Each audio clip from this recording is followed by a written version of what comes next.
ये पता नहीं कौन से लोग हैं, और तुम्हारे बाप ने पाकिस्तान बनाया था। फाइनली चीज वही होगी जो कानून कहता है। इसको लिंगरान नहीं करना चाहिए। मैं समझता हूँ कि विद इन 2 और 3 हियरिंग्स इसका फैसला होना चाहिए। साडे मुल्क एक ताकत का कानून है, जेड़ा ताकतवर होगा वो साडे मुल्क का हुक्मरान है। मतलब एक जमात के ऊपर पाबंदियां लगाई और दूसरे को कहा कि आप खुल खेलें। जिसकी लाठी उसकी भैंस, देखिए क्या होता है। ये तो अल्लाह ही बेहतर जानता है कि पाकिस्तानी निज़ाम अदल जो है ये तो काफ़ी लंबा चलता रहता है। जी, तो अदालत में हमारा पूरा भरोसा है, इंशाल्लाह हमें इंसाफ मिल जाएगा। अगर लॉ के अंदर उनके लिए एंटरटेनमेंट मौजूद है, उनके अंदर रिलीफ मौजूद है, तो डेफिनेटली उनको मिलेगा। तो ये हमारी आवाम बाशऊर है, वो अच्छे तरीके से जज कर सकती है। पाकिस्तान के एक्ट 51 के मुताबिक कौमी असम्बली तश्कील पाती है। टोटल जनरल नशिस्तों की तादाद 266 होती है, जिनमें ख़वातीन की मखसूस नशिस्तों की तादाद 60 और अक़लियतों की मखसूस नशिस्तों की तादाद 10 होती है। 14 दिन के अंदर गज़ट की नोटिफिकेशन जारी कर दी जाती है, जिसके अंदर आज़ाद उम्मीदवार 3 दिन के अंदर किसी भी सियासी जमात में दाखिल हो सकते हैं, और अगर वो ऐसा नहीं करते तो उनको वो मखसूस नशिस्तें नहीं दी जाती हैं। आप देख रहे हैं पाकिस्तान ऑन एयर और मैं हूं आपकी होस्ट नूर मलिक। सुप्रीम कोर्ट में जो केस दायर किया गया है कि पीटीआई सुन्नी इत्तेहाद कौंसिल को दोबारा से उनकी सीट मुहैया कर दी जाए, जो कि हमारे इलेक्शन कमीशन ने उन सीट को डिवाइड करके दूसरी जमातों को दे दिया गया। पब्लिक इस बारे में क्या राय है कि ये केस तो दर्ज कर दिया गया है, और इस केस के दर्ज होने के बाद पीटीआई सुन्नी इत्तेहाद कौंसिल को उनकी क्या सीट्स वो वापस मिलेंगी या नहीं मिलेंगी। तो चलिए हमारे साथ हम जानते हैं लोगों से उनकी राय। अस्सलाम वालेकुम। जी वालेकुम अस्सलाम। कैसे हैं सर आप? अल्हम्दुलिल्लाह। सर, आपने देखा ही होगा कि आजकल जो एक केस चल रहा है कोर्ट के अंदर, जो पीटीआई सुन्नी इत्तेहाद कौंसिल को सीट्स नहीं मिली गई थी, जो मखसूस एक नशिस्तें होती हैं कौमी असम्बली की, क्या आपकी उस बारे में राय है कि उनको अब ये सीट्स मिलेंगी वापस या नहीं मिलेंगी? देखें, इसमें जो सबसे ज़रूरी चीज़ है वो ये देखने वाली है कि अवाम का इसके ऊपर क्या रद्द-ए-अमल था सबसे पहले, क्योंकि बेसिक चीज़ जो आपका लॉ एंड ऑर्डर है किसी भी कंट्री का, किसी भी स्टेट का, वो इस चीज़ के ऊपर बहुत बेस करता है। और अगर उसकी क्लियरेंस या उसकी क्लैरिटी या उसकी शफात की बात करें तो वो पब्लिक इंटरेस्ट के ऊपर बहुत बेस करता है। सो मेरी इसमें यही अंडरस्टैंडिंग है। अब क्योंकि पब्लिक को इस चीज़ के ऊपर शऊर आ चुका है और public has started to understand the facts and figures, चाहे वो लॉ के हों या आउटसाइड द लॉ हों, आपकी इस्टेब्लिशमेंट या पॉलिसी मेकिंग हो, पब्लिक को उसके ऊपर अंडरस्टैंडिंग आ चुकी है। So I am very much hopeful कि अभी उनको इस बारे में एंटरटेन किया जाएगा और उनको सीट्स इसके ऊपर बिल्कुल मिल सकती हैं, क्योंकि ये रियलाइजेशन हायर लेवल तक भी जा चुकी है। और ऑब्वियसली जैसे हमारे पास पास्ट इंसिडेंट्स इस तरह के हैं, गवर्नमेंट को या हायर जो अथॉरिटीज़ हैं उनको काफ़ी रिटेलिएशन का सामना करना पड़ा था। सो आई एम श्योर कि वो इस चीज़ को थोड़ा सा अंडरस्टैंड करेंगे, लेकिन we do have faith in the court, we do have faith in the law. Finally चीज़ वही होगी जो कानून कहता है। अगर लॉ के अंदर उनके लिए एंटरटेनमेंट मौजूद है, उनके अंदर रिलीफ मौजूद है, तो डेफिनेटली उनको मिलेगा।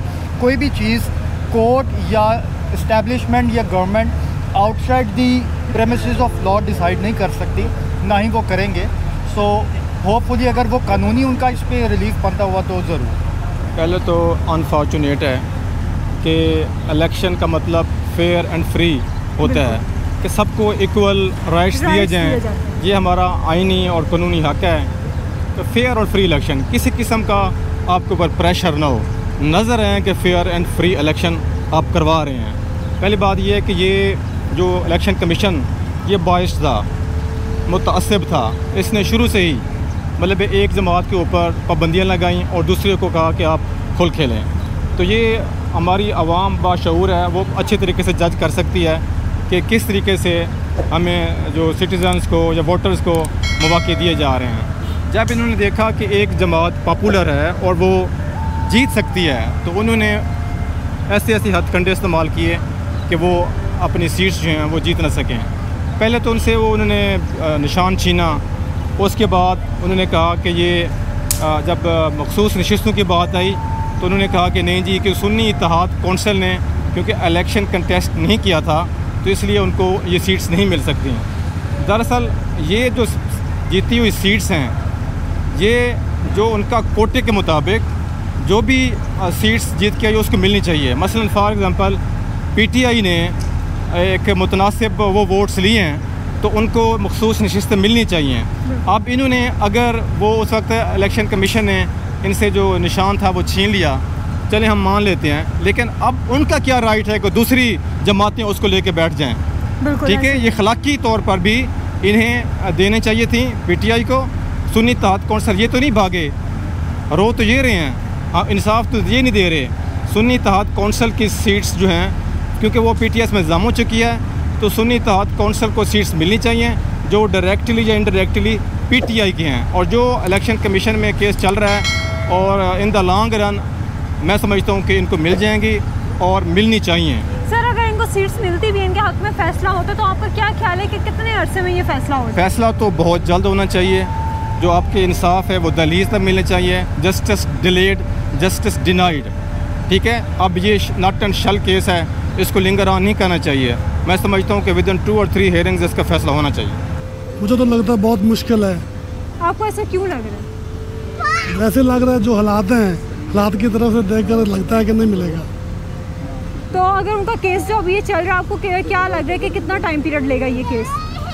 कुछ कह नहीं सकते। मुश्किल है कि वही जिमें वो कहें दीवाने ने क्या है ना कि वही कातल, वही मुखबर, वही मुनसब ठहरे, अकरबा करेंगे खून का दावा किस पर। ये कतल करने वाला भी वही होन, तो अखबार इश्तिहार देने वाला भी वही होन, तो इंसाफ करने वाला भी होन, तो फिर किमें हो सकता है? वो अपने दे पान दे। इस वास्ते जो ताकतवर है ना, साढ़े मुल्क कानून ही कोई नहीं है।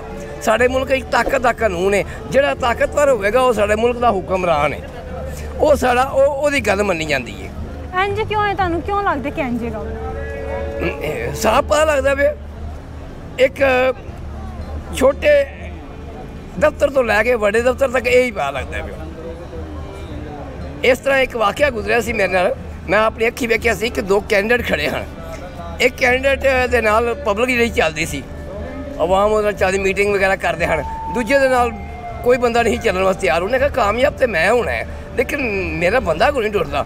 उन्हें इंज किया, वो मंजी चुक के घर लै। मैं उन्हें क्या गल है, मेरे गोली खानी है, मेरे हक बहना ही।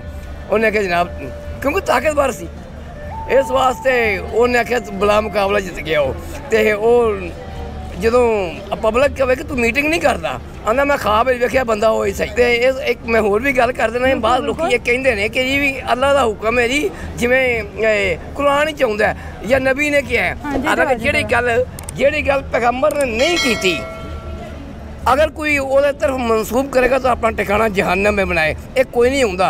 नबी सल्लल्लाहु अलैहि वसल्लम दे कोल एक फातिमा नामी चोरी करके आ गई, तो साहबा ने अपील की थी कि यार रसूल सल्लम आड़ी चोरी करके आई है, ਇਹਦਾ अमीर खानदान दी वकार नूं ठेस पहुंचेगी, लिहाजा इनू ना हथ ना कटिया जाए। आप फरमान के पहले कौमां इस वास्ते तबाह हो गई हैं, अदल इंसाफ नहीं करती। मेरी बेटी भी चोरी करती तो मैं भी उसका भी हाथ करता। ये नहीं आख्या जो जा तू ही हो जा मैं।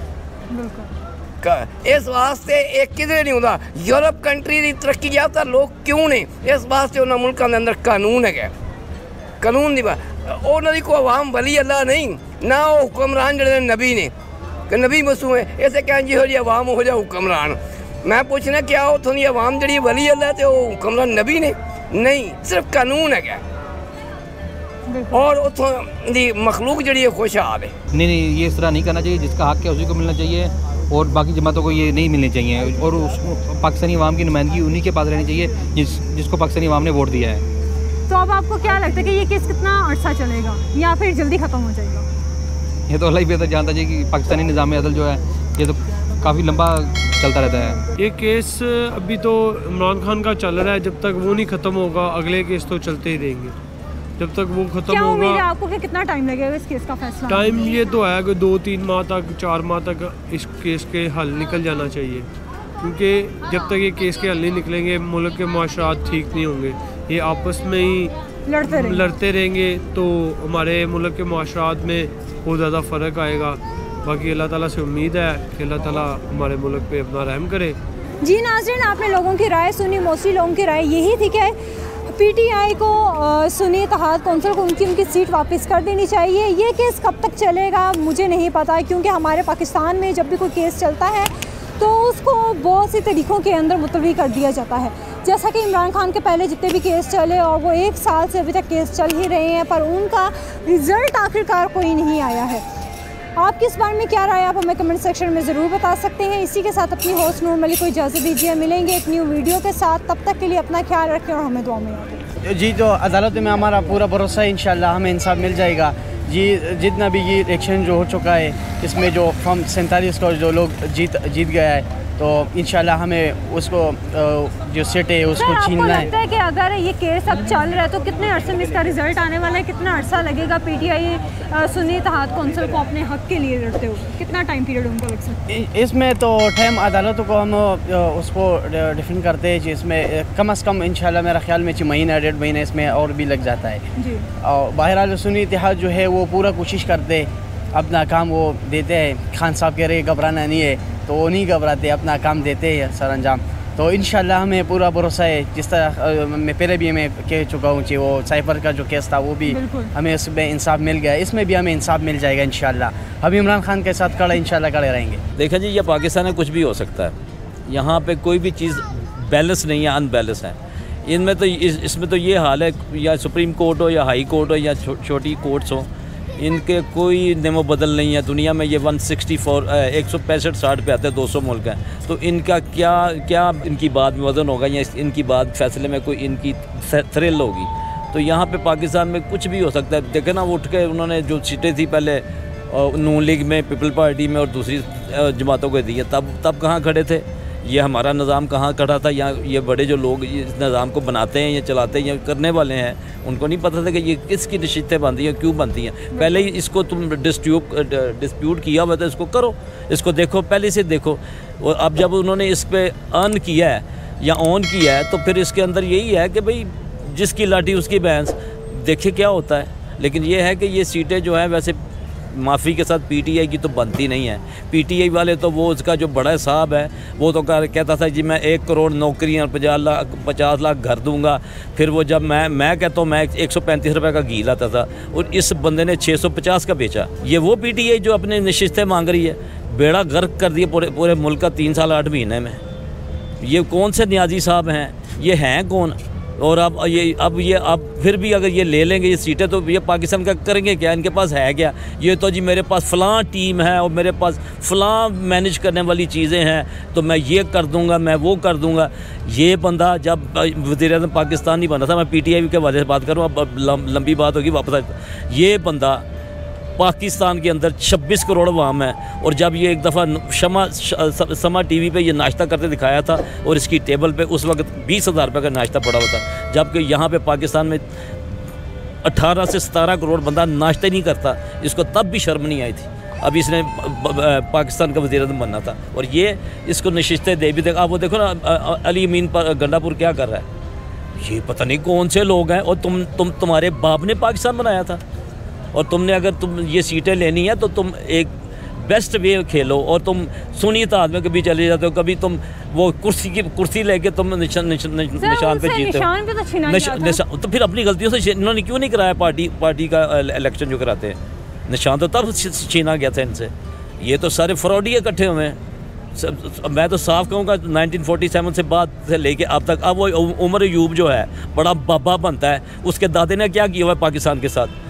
फातिमा जना को रात के 1:30 बजे कराची के अंदर रोडों से मार के 1:30 बजे घंटे के बाद दफना दिया था, किसी को शक्ल नहीं देखने दी। उमर अयूब के दादे ने ये किया था, अयूब खान ने। अब उसका पोतरा जो है बकवास करता है, उसको तो बाहर मार के मारना चाहिए कि तेरे दादे ने क्या किया था फातिमा जना के साथ, लियाकत अली खान के साथ क्या करता है। हम भूले हैं? कोई सब पता है हमें।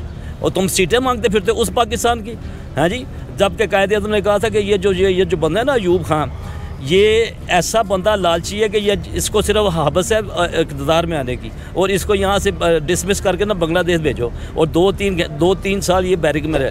लेकिन आपको ऐसा नहीं लगता कि हर बंदा यहाँ पे अपनी सीट के चक्कर में बैठा हो? इनको मिलकर पाकिस्तान के लिए कुछ करना चाहिए। ना ये यहाँ पे पाकिस्तान अब अभी इस थाने में चले जाए, गुलबर्ग के थाने में, उसका जो मुहर्रर है ना, उसके 2 भाई उसने इटली भेजे हुए हैं। उसको क्या लगे पाकिस्तान के साथ?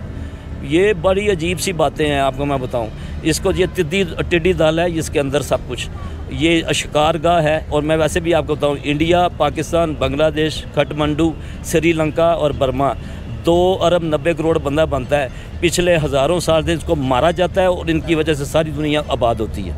मैं आपको बताऊं, ये सब फ्रॉडियर रले में, ये खुद सब फ्रॉड है। हम ना आपका कुछ होना ना हमारा कुछ होना है। ये सब बहुत बड़े लोगों के ये पिट्ठू हैं और ये फ्रॉडी हैं। और ये आप सीट की बात करती हैं, ये जो मैनेज करने वाले पीटीआई वाले है कौन? और तुम पहले नहीं, तुम इलेक्शन कराते अपने, तो तुम्हारी मिल जाती तुम्हें सीटें। उसके बाद तुमने पार्टी इलेक्शन नहीं कराया, उसके बाद तुम कहीं तो इकट्ठे बैठो, कहीं तो कुछ करो ना।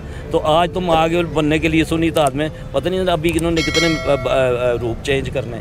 छोड़ें ये बातें, हमारे लिए कुछ नहीं करना। मैं वाहद बंदा हूँ कि 135 का घी लाता था और नियादी जब खड़ा था 650 का घी मैं लेके आया हूँ।